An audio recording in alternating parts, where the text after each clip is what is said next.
Welcome to the Westar Institute's Bible Search and Rescue podcast. My name is Chad Vinters. I'm the host of Bible Search and Rescue, and I am pumped today because we have got an incredible guest with us.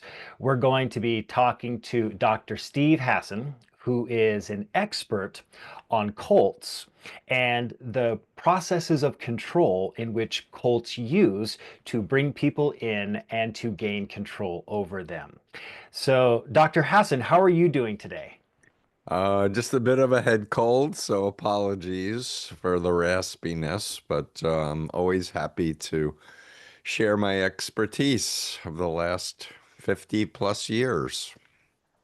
Absolutely. And as you can see behind Dr. Hassan, he's got several of his books that he's done, including Combating Mind Control, The Cult of Trump, Freedom of Mind. Outstanding author who, by the way, has a pretty incredible background that led him to becoming someone who helps to heal those who have been damaged by cultic mentality and behavior. So, Dr. Hassan, just wanted to start by asking you the question. How did all of this get started? What happened to you when you were young that led you to this path? Right. Well, Chad, I guess you can say I have a wounded healer storyline. Yeah. Um, grew up in Flushing, Queens, New York, working class family. Uh, normal, healthy parents, never divorced, never gambled, never had affairs, just like boringly normal. I was an extra honor student, and I had a situational vulnerability where a girlfriend abruptly broke up with me. Hmm. And I was sitting in the cafeteria at Queens College waiting for classes to start for the spring semester. I was kind of lonely. And three women started flirting with me, and they said they were students, Mm.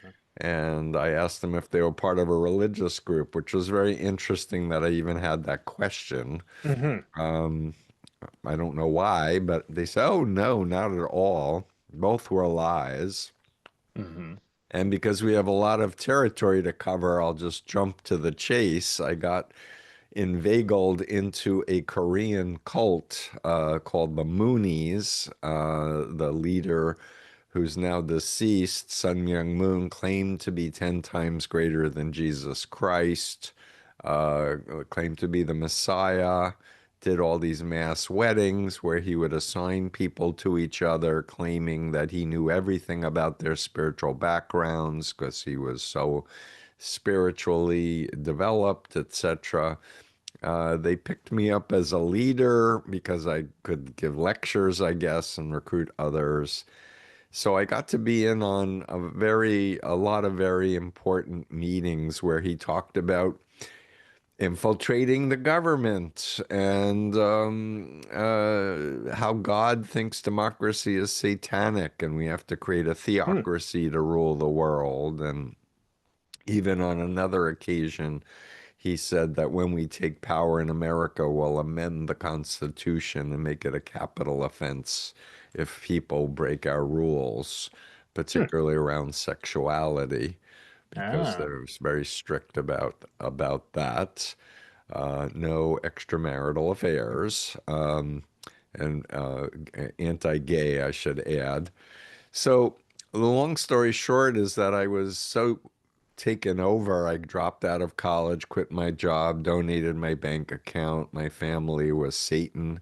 Everybody in the outside world was evil unless I could bring them into God's movement.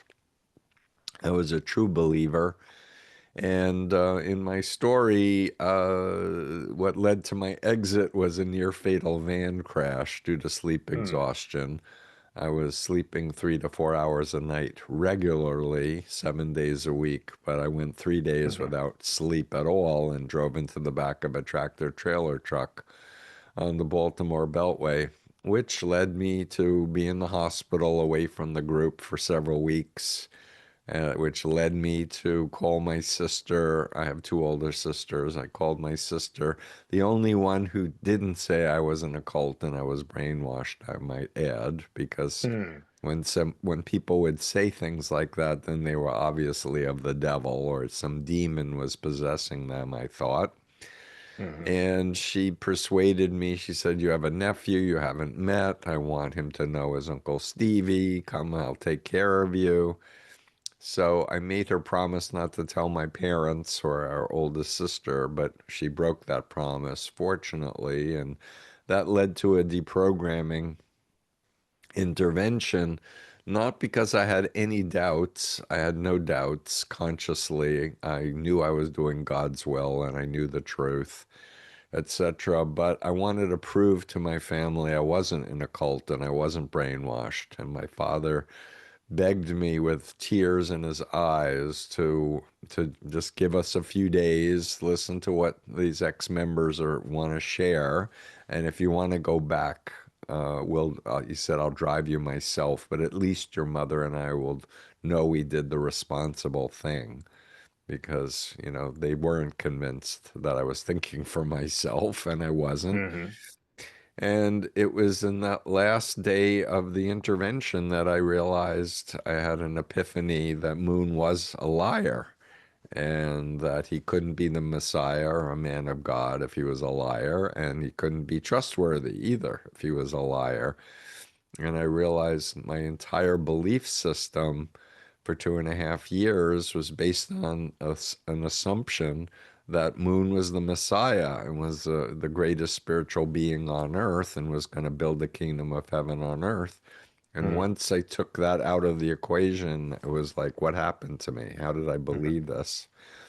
So I started reading books on brainwashing and mind control, sought out some of the former military intelligence experts, people like Robert J. Lifton, Margaret Singer, Lewis West, and talked with them about my being in the Moonies. And they encouraged me to study psychology because they said I knew basically more than what they knew.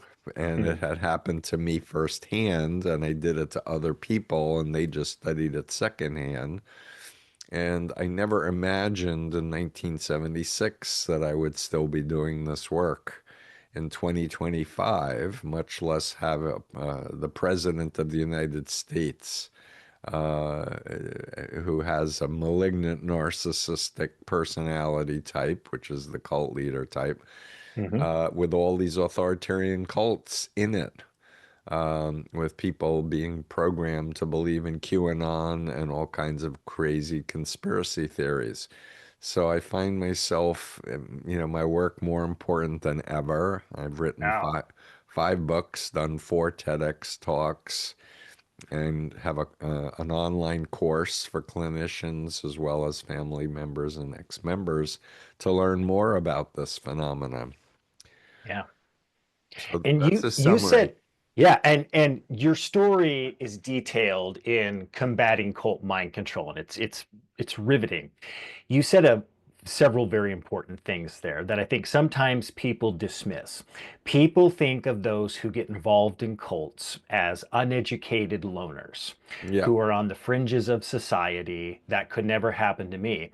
You were an educated young Jewish boy from a good home. You weren't from a broken home. You right. weren't on drugs. It wasn't any of those things. And that moment of vulnerability was the gateway because every person has moments of vulnerability in their life. Correct. So Exactly. how did they manage? So because it helps us to go to understanding how cults operate. How did they manage to infiltrate in? And there's the combination of what we talk about with brainwashing, which is a term that gets thrown around a lot, versus the idea of mind control. And mind hmm control is really more where this comes into play. Could you talk a little bit about the differences and how it worked in your case? Sure. So, yeah, there's a lot to unpack there, but first hmm let me just start by saying social psychology has taught us a lot about the fact that humans are social beings that we like to think we're individuals, but we really are very socialized beings. We Mm, also suffer from a whole bunch of biases, unconscious biases. And one of the most important principles of social psychology is called the fundamental attribution error, mm, which is fancy terminology for saying that when humans look at other humans and try to figure out why they do what they do, there's a bias to overestimate personality or disposition and underestimate the social context and mm, the social influences. So walking around thinking it could never happen to me because I'm too smart is yeah, people's biggest vulnerabilities. mm, And that's one of the first points I want your listeners to understand is we're human, we're all vulnerable, and be humble. And you don't know what you don't know. And that's why it's so important to reality test. I was reading Extra Honor postgraduate level when I was 8 and 9 years of age, skipped eighth grade. So, and I can tell you, I've helped thousands of people who are brilliant, often, top students in their universities, valedictorians. So, what, so I lost my train of thought, Chad. What was the other part of your question? No, you were doing great. Yeah. So to talk a little bit about helping the people to understand brainwashing, which Oh, many brainwashing, people right. associate with cult versus mind control. Right, thank you. So, brainwashing was a term coined in the 50s by Edward Hunter, and it evokes an image of a blackboard with writing on it, and someone takes a wet sponge and washes the blackboard and then starts putting new writing on it. And that's not what the phenomenon is about at all. Speaking as a mental health professional, the best way to describe it is it's a dissociative disorder, which means that the old Steve Hassan, who was 19 years old, who had his own mind, his own values, his own goals, etc., was still there, but the Mooney identity got programmed into alongside or superior to the real me. And he believed he was evil and satanic, and he was following true father and mother and was part of God's plan on earth. But the reason why I'm going into this is that when I hear people say, so and so's in a cult, they'll never leave, it's just not true. Or people following Trump can never be helped to reevaluate. It's just not fun. It's fundamentally flawed, and it's just not Hmm. true. So the key thing is understanding what is mind control, and I've defined it in terms of four overlapping variables, but I want to emphasize that my model and my work is based on the Chinese communist brainwashing experts like Lifton and Singer and West. But basically, my model, we call it the BITE model: Hmm. behavior control, information control, thought control, and emotional control. They're overlapping variables, and if you can control those four elements, you can control someone's identity and sense Hmm. of reality. And again, it's important to understand, and that's why I have a free model that's on my freedomofmind.com website called the influence continuum, where people can understand here's ethical influence, where you have informed consent, respect for your conscience, it's love-based, it's creative, has you have free will, critical thinking, all the way to the authoritarian bite model Hmm. programming, where people will obey, kill on command, die on command, etc.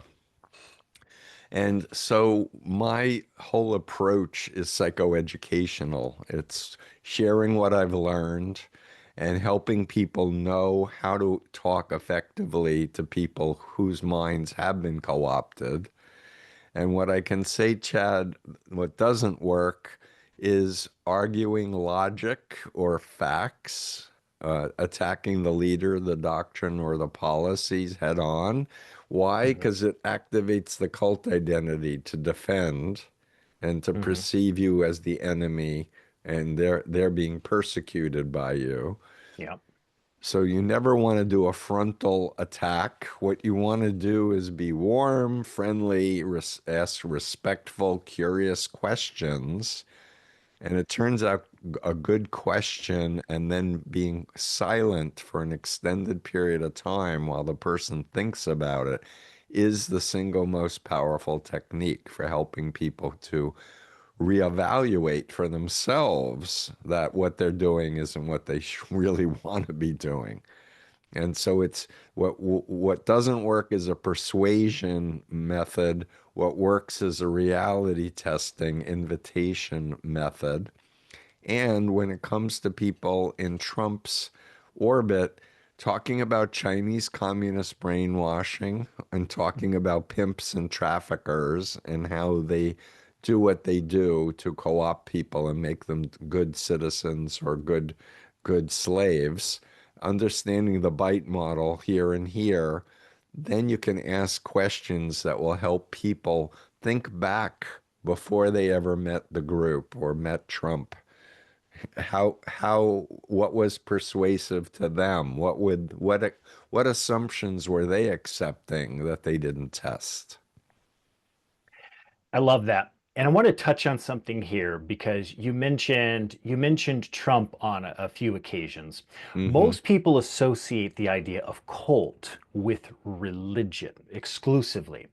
Right. And one of the things that I have seen in my work is you have any number of people who, when you talk about the idea of the cult of Trump, they dismiss that immediately because they're part of the Christian right. And I no, I'm not part of a cult. I'm part of the Christian church, and Right. therefore I'm not in a cult. But as you talk about in your work, cults are not exclusively religious. Can you Right. describe the different types of cults that people can be involved in? Yeah, great question. But first, I'll just say, and it's something that I get asked this question all the time by the media, about cults. And for me, cults exist along the entire continuum. So there are fan groups that are culty. There are Hmm. movies that people describe as cult classics, Yeah. etc. So my worry is with authoritarian cults, mind Hmm. control cults that disrupt the person's sense of self.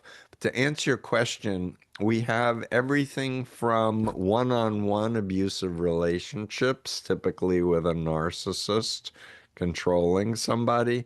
We have psychotherapy cults, large group awareness training cults, multi-level marketing cults, political cults, religious cults, and I believe China, for example, is a political cult, a communist cult, Mm. because it's pyramid structured, bite model, ends justify the means, everyone needs to be obedient, etc.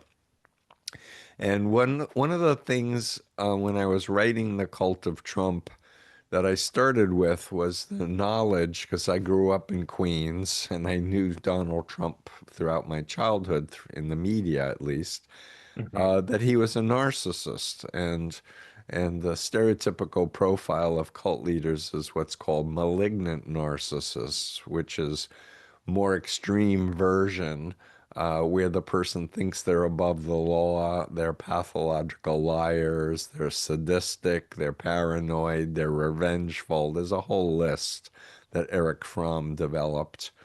So I just started with that, saying I can write this book, The Cult of Trump, based on he's got a cult of personality, that every business he's done, he has this influence over people.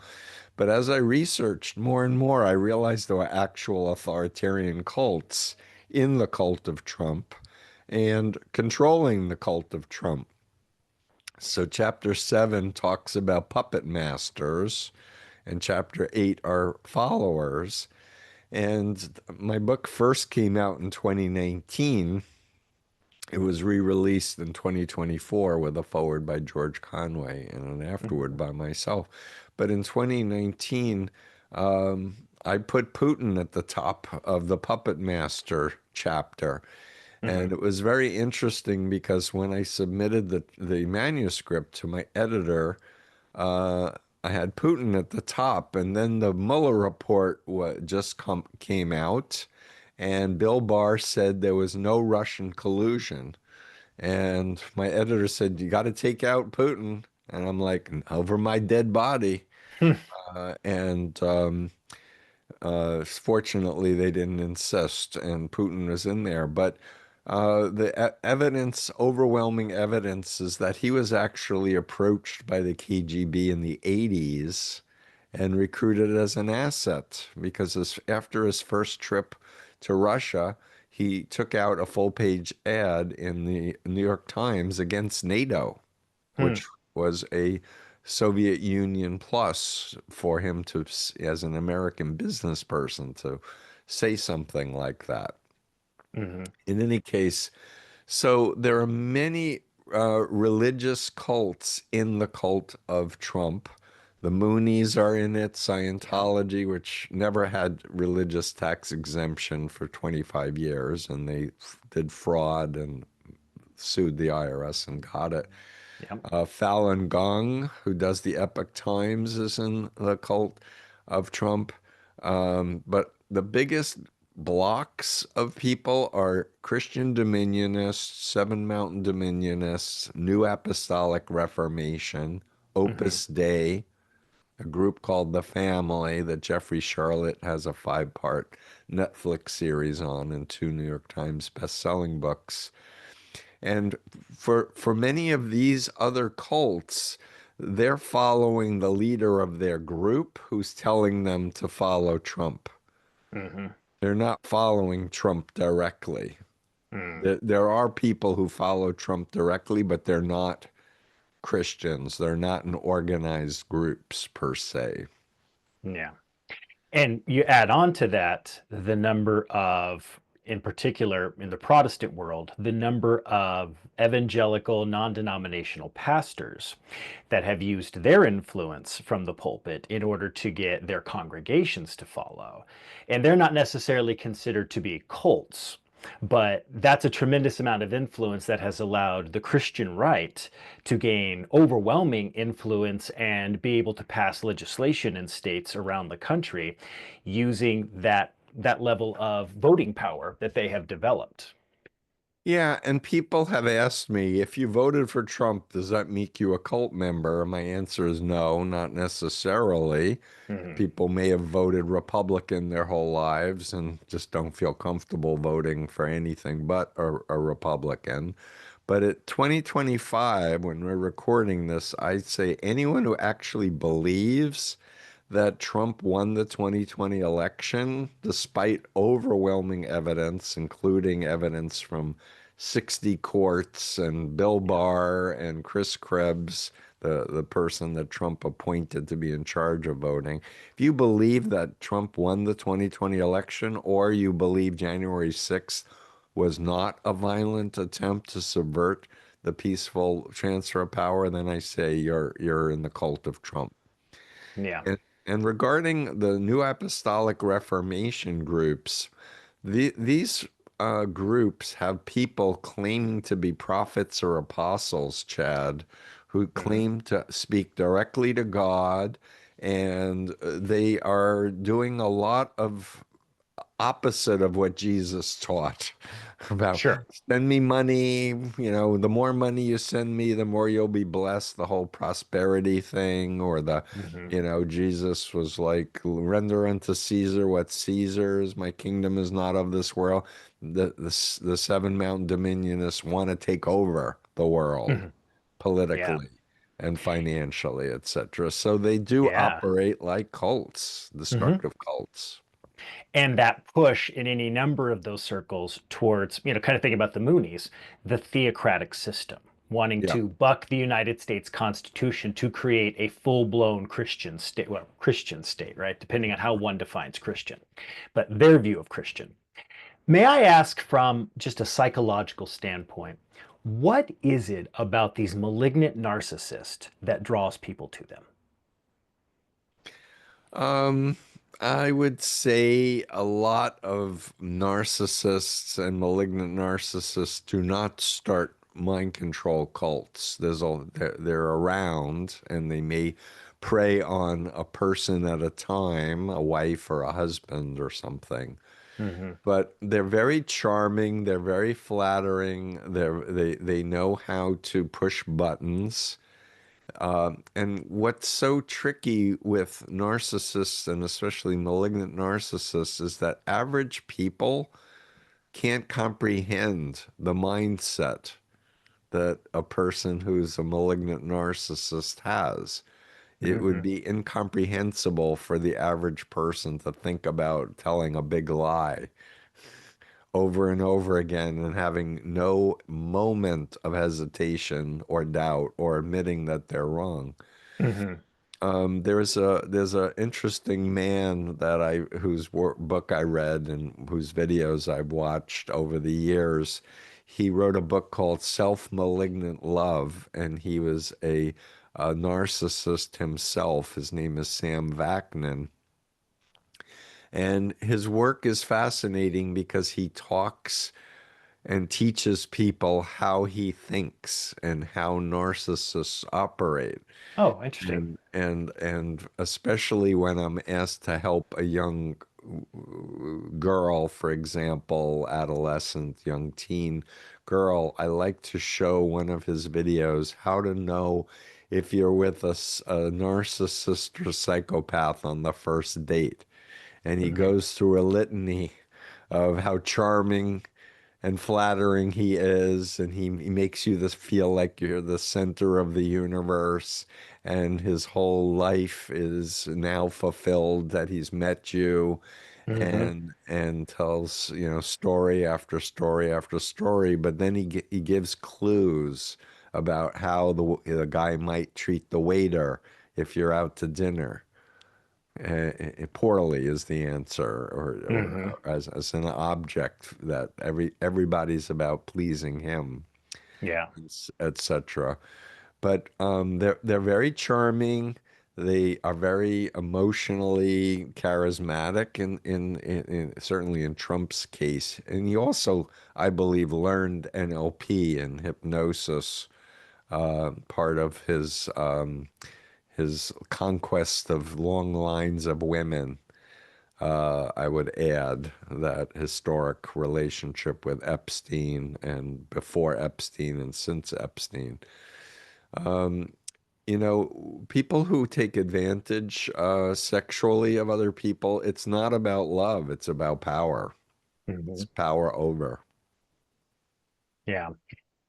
And yeah, and it really is. It's so, if it weren't so at times frightening as to see how, how this cult of Trump has consumed people, like you talk about all the QAnon stuff, what happened at January 6th, the fact that he's now back in the White House, uh, it's just astonishing to think that anybody who was convicted of 34 felonies, yeah, and but even when he was convicted of felonies, it was all persecution, right?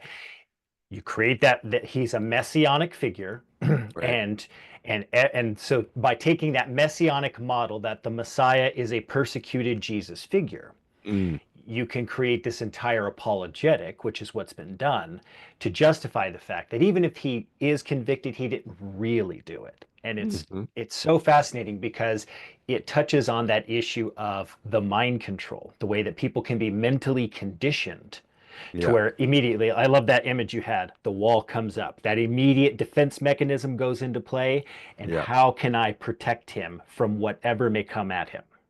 Yep. Yeah. And there's a lot of projection. Mhm. He labels the opponents as liars when he's the liar. He Yeah. attacks the opponents as wanting to do a coup when he was trying to do the coup. And what I want to explain to you and your listeners is that the mind we have an unconscious mind and we have a conscious mind. And Daniel Kahneman won a Nobel Prize for his book for behavioral economics called Thinking Fast and Slow. And in this book, he talks about how we are operating unconsciously all the time with mental heuristics that have developed over our lifetime Hmm. to quickly assess and categorize what's happening and to know how to behave or how to react to a situation. Our conscious mind is much more narrow, more concentrated, and can only handle a certain amount of information at any given moment. And basically what a lot of what Trump has been doing and the right-wing media machine has been doing is misdirecting people's attention. So he has a problem, saying that he's grabbing women's genitals and how happy women are that he does that. And then the next minute, Roger Stone is told to release WikiLeaks against the Democrats, and Hmm. the attention moved for what should have gotten him out of the first round of presidential nominees, guaranteed, now is all about the Democrats, etc. And the technique that they've been using is also a Russian technique called active measures of overload. Hmm. So it's Yep. not just diverting your attention, but making another outrageous statement and another outrageous statement and another outrageous action. So much so the media and people's attention gets overwhelmed. And when people are overwhelmed or overloaded, it's one of the major mind control techniques. People don't like to feel overloaded. They don't like to feel confused. And there's an adaptive mechanism where where our critical thinking goes offline and we're reacting more emotionally. I'm pointing to the amygdala Hmm. in the back brainstem, that where we just want certainty. And the way the lower parts or limbic parts of our brain works is if we hear the same thing, even if it's a lie, over and over and over again, but it's said with certainty, we start adapting and believing that it's true. Even Hmm. though we know that it's not true intellectually, it Hmm. feels better to accept it because Yeah. it's been over and over and over. So it's very fascinating. And I can tell Hmm. you that I was recruited in 1974. I got deprogrammed in 76. The world has changed, Chad, since the digital universe was created, and Hmm. things are getting more and more sophisticated Yep. and more difficult to assess what's real, what's not real, what's a deep fake, what's AI. And humans are not equipped for how to handle the onslaught of information that's coming at us and Yeah. disinformation by foreign actors who want to do us ill will, who have ill Hmm. will for us. So we really need to come back to the real world. We need to sleep 7 to 9 hours a night. We need to Yes. turn off our cell phones an hour to 2 hours before we go to sleep. We need to go to sleep at the same time and wake up at the same time and eat good food and exercise. And we need to do things in the real world and not just be on phones or on our computers all day long because it's not real. Yes. It's not real. And now they're developing AIs with intimacy where people are falling in love with a Yep. robot, Yeah. and it's like not real. It's not human. It's just an algorithm that's responding, but it tricks people Hmm. into forming a relationship with it. Yeah.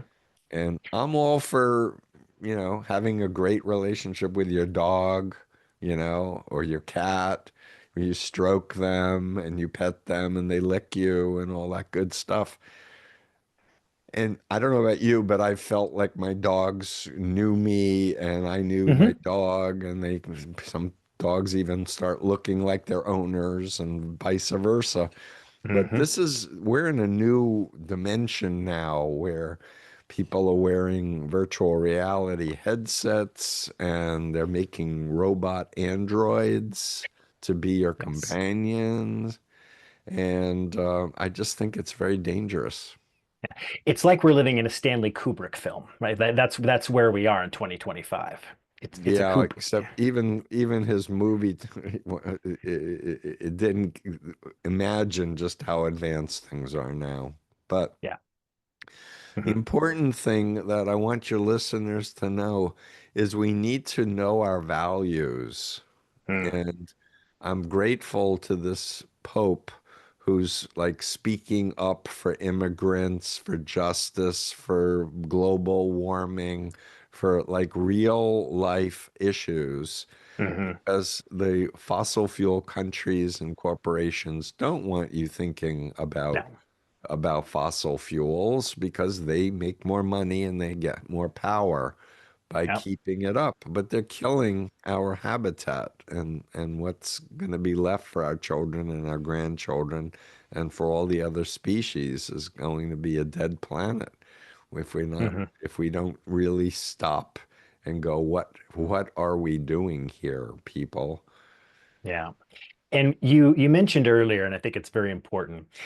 Well, you talked a little bit about the fact that we all have implicit biases, which is just it's ingrained into our brain. And yet, what we see around the country is not just states who are outlawing the teaching of implicit bias, but organizations that are actually working to sue on behalf of clients so they do not have to undergo any form of implicit bias training. Mm, The efforts to stamp out education that seeks to help people understand basic realities of our brain is also under assault.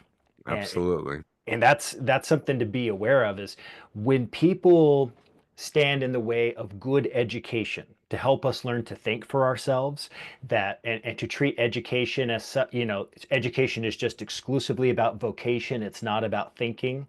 There's dangerous trends at hand, and it's important for people to continue to search for that information, which is one of the reasons why Freedom of Mind is such an important organization, because you Mm. are bringing those resources. Do you work at Freedom of Mind with people who have also been damaged by groups that would not necessarily be deemed cults, but are coming out of trauma from religion? Sure, Okay. sure. So one of the characteristics of thought control on the bite model is black and white thinking, us Hmm. versus them, good versus evil, this very binary all or nothing thinking, Hmm. which is more characteristic of a young child than of an evolved adult. Yeah.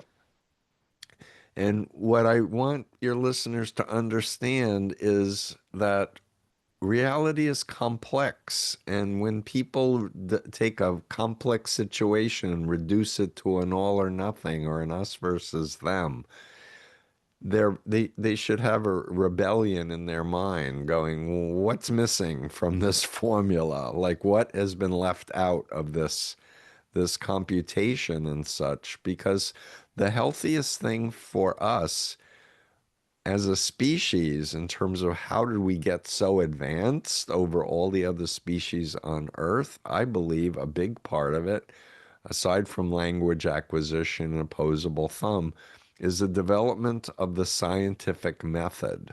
Hmm. And there's been a out and out assault on experts and science Yes. since the 80s. And I point to William Lind and Paul Weyrich teaming up together to attack experts and science, partly because they're fossil fuel corporations, partly because some of the literalists think the Earth is 6,000 years old Yep. and they don't want people to know about dinosaurs and fossils. I've counseled people in the fundamentalist Latter-day Saints who thought that there was no such thing as dinosaurs, that was all Yep. made up. or we never made it to the moon. That was just the Oh stage yeah. event and such.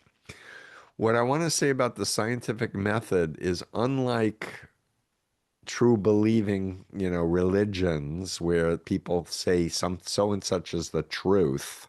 It's the inerrant word of God, the truth with a capital T. Science doesn't say something's true like that. It says we have a hypothesis and we test it.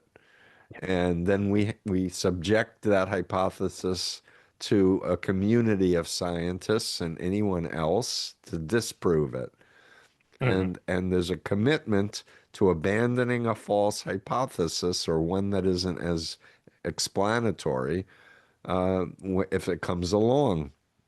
So it's this notion that we don't know everything. There's so much more we don't know. Let's find out. Let's keep expanding our knowledge versus having a frame of we know what the truth is and we're only going to look for confirmation, what's called confirmation bias. We're only Hmm. going to look for confirmation of our existing beliefs, and anything that raises a doubt is evil. So we're going to label it Yes. as demonic Hmm. instead of Yeah. be curious and go, tell me more. Yeah. And that's really prevalent, especially in the world of conservative Christianity, looking at the way in which dogma or appealing to, say, Nicaea. We're appealing to the wisdom of a group of bishops from the year 325 CE. Right? Yeah, Nothing has changed since 325, right? Like, a lot's changed, but being able to appeal to that small window right, and try to confirm everything through that prism. For right. some people, it brings a sense of comfort and control over their lives because opening up and actually having to expand and really deal with issues, that can be frightening for people. Yeah, for sure. The world is complex and overwhelming. And so beliefs and the way our brains work is to narrow the chaos, to get rid of noise and other extraneous things so that we can be functional. Yeah, And not every person needs to know everything about every subject, but it definitely helps to not just be in one subject and ignore other areas because things are interrelated. sure. Yeah. So for So, me, art, uh science, physics, go ahead. mhm.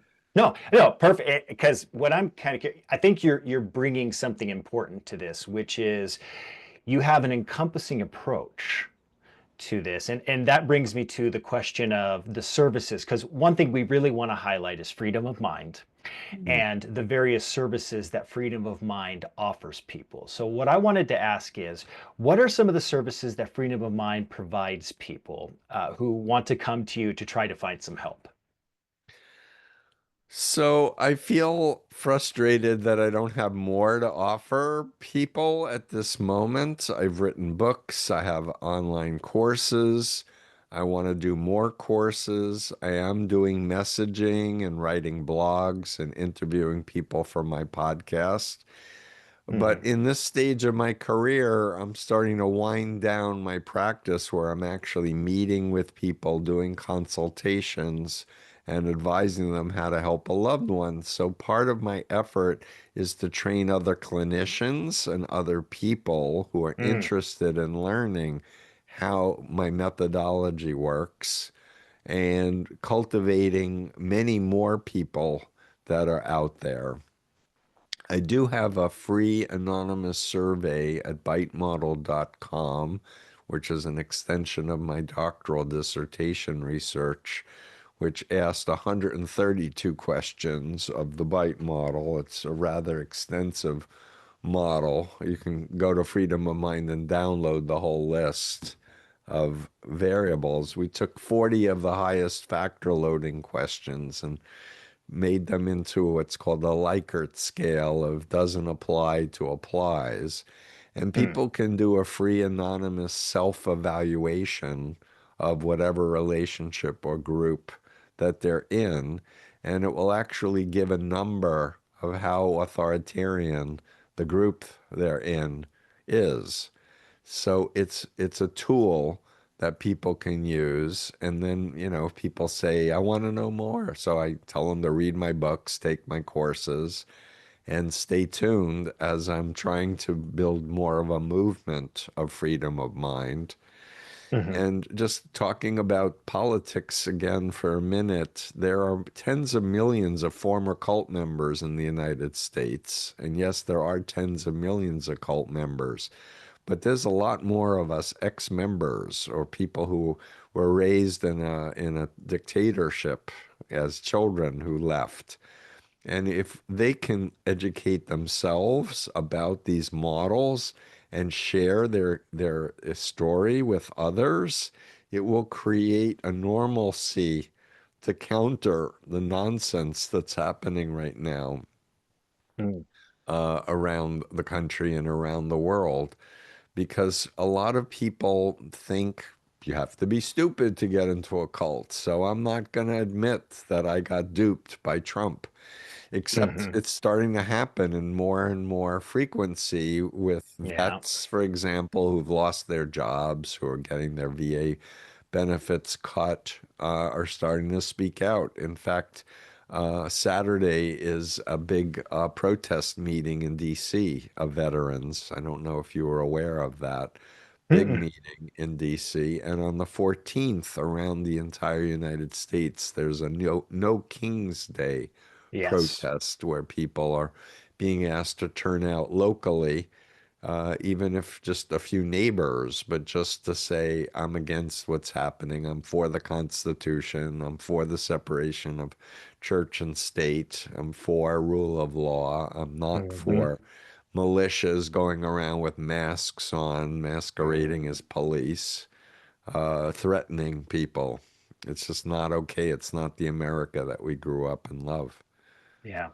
So you also, because this is actually very much of interest to me, you offer training for folks like me to be able to help others who have been Sure. indoctrinated. Oh, Anyone awesome. who approaches me and at the moment I'm waiting for some generous donors to show up and say, "Hey, Steve, train, Westar, here's Mm, some money for your time and effort." And I'd love to. okay. I would love to do it. Literally, the money that I'm making is paying my team to put my message out because I Okay. feel like it's so urgent. Yes. So that's what we're doing. Great. And I will get in contact with you because this is something near and dear to my heart, which is one of the reasons why I connected with you. So as a wrap up, I mean, what's your final recommendation to someone right now who maybe is overwhelmed or they're just kind of curious about this?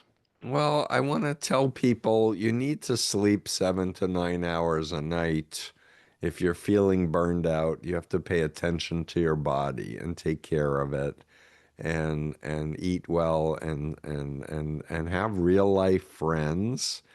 Yeah. I also think it's very important to be active when there's an overwhelming threat. People tend to fight, flight, um, uh, freeze, or fawn. Those are the four Hmm. things. Fawn is like go along with it. Yeah. And I think fighting is the only viable real option long term. I mean, if you want to freeze for a short amount of time, that's fine. But where are you going to flee to? You can leave the United States, but this authoritarianism is threatening everywhere around the Yes. world. And so I think making a stand here is the smart move.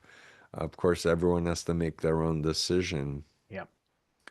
But I want to say if you have a family member or friend or coworker who's been a Trump supporter, don't just avoid the subject matter anymore and just say, "Hey, I respect you. I like you. I'm curious. What do you think of X? Or what do you think of Musk? Or what do you think of, Hmm. cutting Medicaid for veterans?"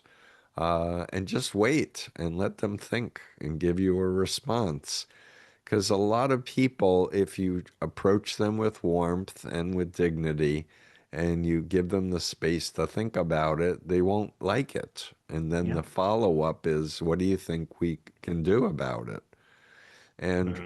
what I'm hoping is that there's tons of former Republicans who will contact their senators. Now they just voted in the House by one vote this horrendous package that will add trillions of debt by giving tax cuts to the super wealthy, but taking away benefits for the rest of us.